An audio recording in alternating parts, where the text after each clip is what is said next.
गंगा किनारे बसे उस छोटे से गांव में हर सुबह सूरज की पहली किरण के साथ मंदिर की घंटियां बज उठती थी और लोग अपने अपने कामों में लग जाते थे। गांव की गलियां तंग थी लेकिन दिल विशाल थे। सबकी आस्था का केंद्र था आश्रम, जहां साधु अच्युतानंद रहते थे। लोग उन्हें महान संत मानते थे। कहते थे उनके आशीर्वाद से हर बिगड़ा काम बन जाता है, हर रोग मिट जाता है और हर मनोकामना पूरी हो जाती है। उनका चेहरा सदा शांत रहता था, लंबी दाढ़ी, माथे पर तिलक और आंखों में ऐसी गहराई जैसे समुद्र की लहरें।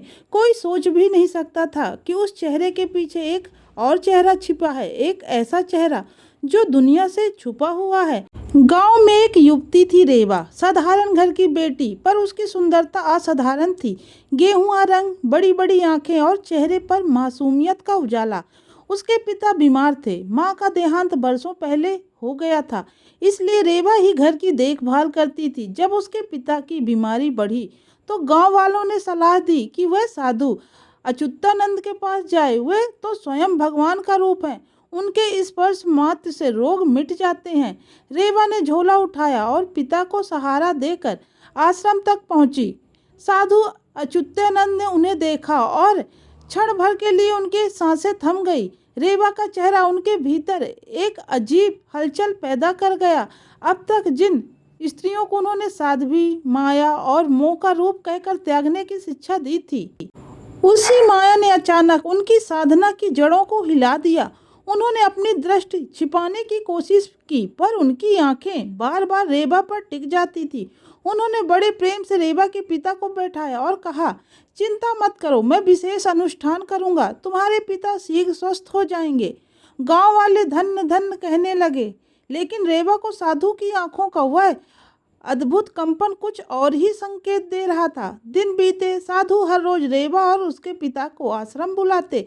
पहले तो बात सिर्फ दवाई और उपचार की थी, फिर साधु कहने लगे कि असली इलाज के लिए रेवा को कुछ विशेष पूजा में सम्मिलित होना पड़ेगा।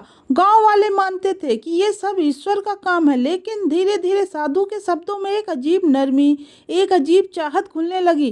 कभी वे रेवा को प्रसाद देते समय हाथ कुछ ज्यादा देर तक थाम लेते, कभी उसकी आंखों में गहराई से झांकते।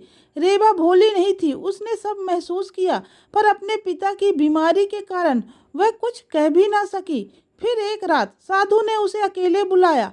उन्होंने कहा, रेवा, अगर तुम सच में चाहती हो कि तुम्हारे पिता अच्छे हो जाएं, तो तुम्हें तपस्या का हिस्सा बनना होगा। यह तपस्या अनोखी है, इसमें तुम्हारा तन और मन दोनों सम्मिलित होंगे। रेवा का दिल जोर से धड़कने लगा। वह समझ गई कि साधु की असली नीयत क्या है, लेकिन उसने डर कर भागने की बजाय मन ही मन निर्णय लिया कि इस पखंडी का असली चेहरा सबके सामने लाना होगा। अगले दिन से रेवा ने साधु का खेल उसी पर खेलना शुरू किया। जब भी साधु उसकी ओर बढ़ते हुए हल्की मुस्कान के साथ उनकी बातों को सुनती, पर अंदर ही अंदर वह उनकी हर हरकत को याद रखती। उसने धीरे धीरे गांव की कुछ और सहेलियों को विश्वास में लिया और सबको सच बताया। सहेलियों ने कहा कि साधु पर आरोप लगाना आसान नहीं है, लोग तो उन्हें भगवान मानते हैं, पर रेवा ने ठान लिया था कि अब उसकी जिंदगी का मकसद यही है।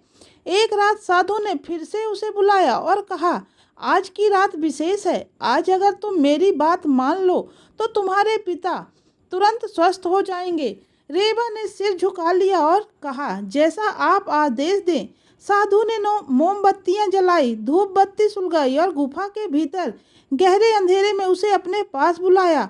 उस अंधेरे में रेवा ने धीरे से अपनी सहेलियों को छुपा दिया था।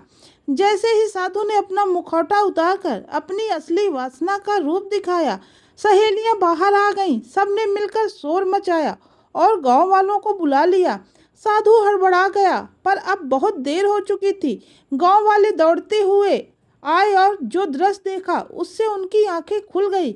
जिस साधु को वो भगवान मानते थे, वही वासना का कैदी निकला। गांव वालों ने साधु को वहीं पकड़ लिया।